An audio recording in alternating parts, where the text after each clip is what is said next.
Alright, in this video, I'm going to talk about how little Carmine was not a genius, like people think, but a very dumb character.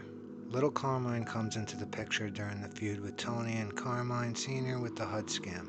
Little Carmine tells his father that Tony was a bit of poseur, he asked me, because he was jealous that Carmine Sr. said he was proud to call Tony his own son.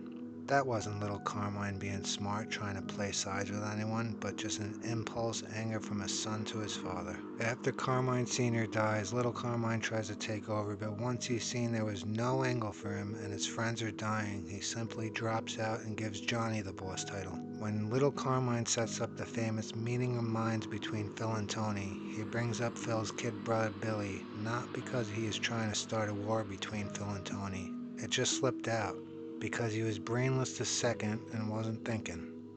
Even if he was thinking, which I don't think he was, he couldn't have known Phil was going to flip out over that again. When Tony goes to little Carmine about stepping up instead of Doc Santoro, Carmine tells him he had a dream and it wasn't about being a boss, it was about being happy. Carmine tried to be boss and it didn't work out. He wouldn't try it again. He clearly stated that, so there was no genius move going around in his head. He was just a businessman like his father, but he lacked the mafia boss mentality. That was the issue.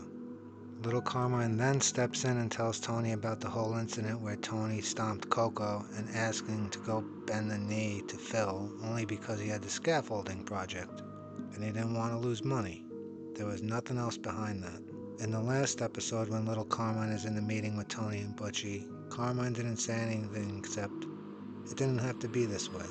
He had no ill will against Tony, and Butchie just needed a reputable name to even sit down with Tony in the first place. He couldn't have just went there with Albie. The whole meeting was bugged as well, so the only one that wouldn't have went down in the end was Paulie and little Carmine. Everyone else would have had charges, including Butchie. The only reason little Carmine made it to the end of the show wasn't because he was a genius. He was so stupid he made it by because no one cared about him. They saw him as harmless, and he was not going to be a mafia boss either. He probably went back to fixing wet t-shirt contests.